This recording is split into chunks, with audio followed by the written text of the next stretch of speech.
Hello and welcome back. Today's lesson deals with pathos in context. The big goal for today is to look at pathos and how it is utilized in the Dissent and Emotional Management article.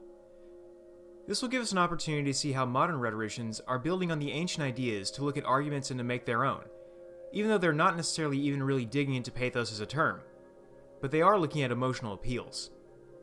Aside from pathos, the only other term you'll need to note is interpolation, which is briefly described in the piece. The first thing we need to do is look at pathos as Aristotle viewed it. In our first lecture, we worked to break down pathos in a thorough manner, so let's analyze it again. Quote, pathos is the audience's emotional state induced by the writer's words, arguments, and so forth. Pathos is not the emotion displayed by the rhetor. Indeed, pathos works as an invitation to the audience whose emotional character is made manifest in a response. In that sense, pathos, along with ethos, is another indirect appeal. Logos is thus the only one of Aristotle's proofs which can be considered a direct appeal. Moving on to Harriman's and Lucate's work, we see how ethos can be both utilized as a rhetorical tool, but also manipulated to divide and control audiences. Remember the quote, "Emotion is not a policy," from Kissinger. How much do you equate the emotional with the political? Do you see a political speech and get a little nervous, thinking you're going to be emotionally manipulated or tricked? There seems to be a tendency in the public sphere to disown emotion, which the authors explore. They write, quote, political behavior, including not least of all political speech, is believed to require a governing rationality that subordinates emotional reaction to the deliberate, analytical assessment of interest and constraints, means and ends, and other objective features of the political environment. The authors claim that people have been ignoring emotion in the field of rhetorical studies as well. This is done at rhetoric's peril. Quote, the emotions have become rhetoric's major liability. They appear to be both crucial to persuasion and dangerous to polity. Emotion is suppressed in these realms. The writers want to look at how public dissent, excessive affect, and visual media give us a chance to take the place of emotion in public discourse more seriously. They do this by analyzing a photo of a woman screaming over a dead Kent State student. This photo was taken on May 4th, 1970. Question 1. According to the authors, how can a visual practice impact democratic living? Think about a photo like the ones described in the text and how that affects you. So why focus on the visual image? Can visual images be rhetorical? The authors argue that yes they can. Moreover, they contend that looking at iconic photographs offers some pretty exciting opportunities for those wishing to look at rhetoric, public policy, and the emotional nexus connecting them. This is a long quote, but it's a good one. As they do so, they illustrate how a visual practice can underwrite liberal democratic polity by providing resources for thought and feeling that are not registered in the literate media and norms of rationality that constitute the discourse of political legitimacy in Western societies. This claim runs against the grain of theories of the public sphere, public rationality, and public deliberation, which assume that visual practices necessarily disrupt a society's ability to make sound judgments in the public interest. The authors look at the performative engagement to be found in the piece, stating it is without a doubt emotional and that it activates available structures of feeling within the audience, keys the emotional dimension of an event, and bonds audience, performer, representational object, and social context effectively. So in a way, the image is acting as an emotional index, providing equipment for living. The image equips an audience to consider the nature of political dissent. Quote, so it is that a photograph of civic unrest can become iconic, not because it shows the demonstration as it really is, but because it equips an audience to think, feel, and act in respect to the inherent problems of dissent in a liberal democratic society. Representation and typification are both up for questioning here. When you look at the image, what does it do as a representative force? The authors state, this representation draws on and reproduces a fund of social knowledge. This knowledge has a specific structure that corresponds to key features of visual representation. It is both effective and abstract, both literal and typified, and both manifest and latent. The authors also talk about typification. We can relate to the image because it's a representation of types we may relate to, going to school, walking around, etc., but with a major difference, as a distraught image of a screaming woman with her arms outstretched should demonstrate. The authors talk about references and how those connect to feeling. What might we relate this figure to? Perhaps the Pieta, where Mary holds a dying Jesus. Or do we think of this as a day at school gone wrong, relating to book bags, open fields, and the confusion of the crowd? Question 2. In your own words, describe how you felt looking at the photo. Did you feel as if you were being addressed? Did you have an emotional response based on pathos? Did you find yourself agreeing or disagreeing with the author's interpretation? One thing the text points out is how the representation is gendered. This is a really important point, especially in terms of condensing the larger Vietnam-era political conflicts of the day into one image. So this is where we need to jump into the writing a bit more. Some long quotes here, but they're important ones. Note how the girl is positioned between two male bodies, the student on the ground before her, and the male in bell-bottom jeans standing beside her. The cry becomes more legitimate as a public act when coming from a woman, who becomes the sign of both domestic order and its collapse. These interlocking differences in gesture and gender then give a specific inflection to the girl's emotional outburst. Just as she is kneeling, she is breaking the political standoff by crying out, as mothers cry out for peace. As often is the case, a specific articulation of progressive politics relies on a relatively conservative set of social conventions, perhaps because they provide the surest connection to emotional identification. This brings us to hailing and interpolation. Interpolation is a term taken from Althusser, who was a Marxist theorist who did a lot of work related to structuralism and ideology, or worldview. Interpolation deals with subjectivity and recognizing ourselves as a subject. It is literally the "hey you" moment, like when a cop shouts "freeze." As far as the picture goes, in terms of interpolation, we, taking it all in, become a subject. The Kent State image, as the authors state, quote, constitutes a public response by placing the viewer within a precisely articulated relationship to a powerful, complex emotion. We are, as the writers state, given an identity by way of the two vectors formed by lines and aspects of the image. Quote, we are hailed as standing separate from, yet beside the state that is being denounced for criminal behavior.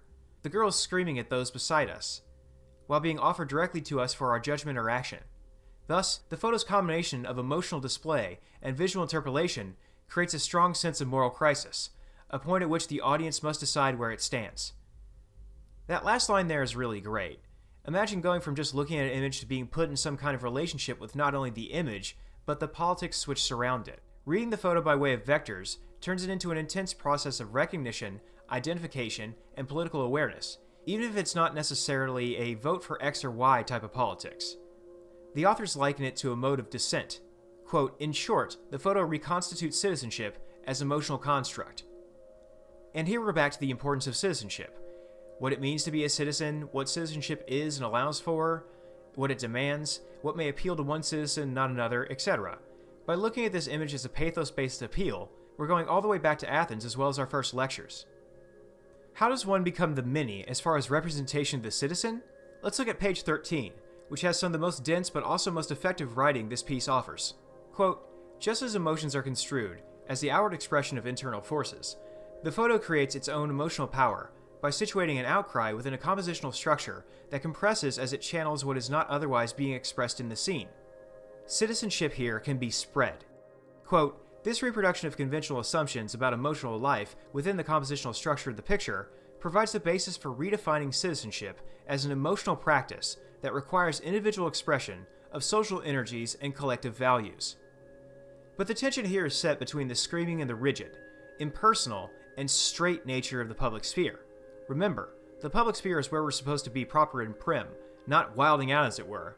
Quote, the rhetorical power derives from its local transgression of this order, but not to the extent that it could stand for an alternative model of public speech. The authors dig into the image itself, viewing it as something we could read, the image as a text as it were. They talk about the incongruity with the woman in the back, contrast the two figures.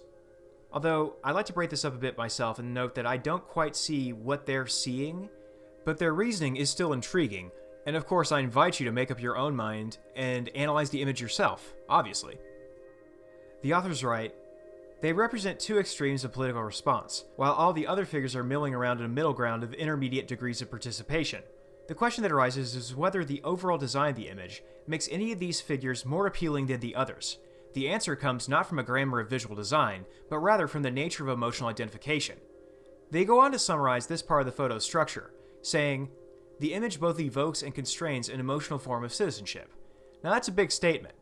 But again, when we see this, as people living in the United States, what do we think and feel? How do we, as an audience, get upset with, agree or disagree with what we see here? And how do we express it? This is what the authors are asking of us.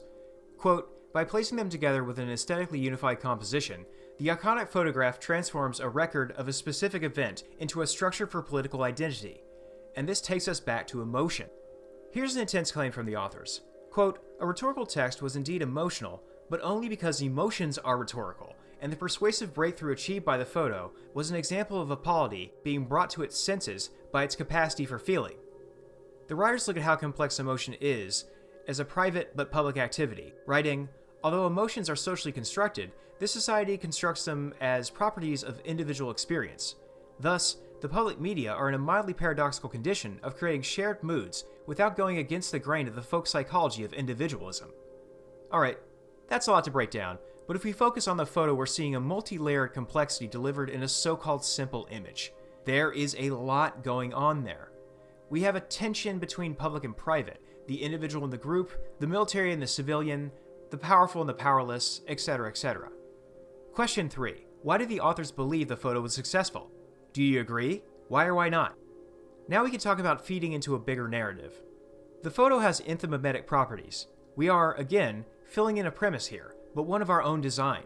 Quote, "The appeal to a public audience has to be enthymetic, not just in respect to a fund of social knowledge, but also in respect to a range of emotions." The authors will take this in a certain way, doing what good critics do, stating their thoughts clearly. They write, "Indeed, we believe the photo's rhetorical power came in part from its ability to engage viewers and call for affiliation with the protest against the war, without regard to the viewer's political beliefs." They also state, "The photo's emotional power is tied to its performative openness, which is one means by which visual media provide symbolic resources for democratic polity. Yet, at the same time, with all these tensions and all these entanglements, there is an ambivalence baked into the image." The authors state, "The image displays powerful emotions to generate emotional power on behalf of dissent, public accountability, and a vital form of citizenship.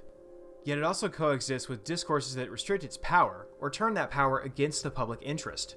In my opinion, this is a really impressive but intense article. It covers a lot of ground ranging from ancient rhetorical practices to contemporary politics of gender, conflict, order, dissent, and personal individuality versus public identity and how emotion factors into the equation. But it's ultimately about pathos, and how we may indeed have a wellspring of feeling and thoughts to draw on, which are emotionally charged and may have greater resonance than we think, even though those feelings might be subverted or redirected so as to work against us. As you read over the text and look over the ideas, remember how Aristotle claimed pathos was an indirect proof. Can you see what he means a bit more by this argument now?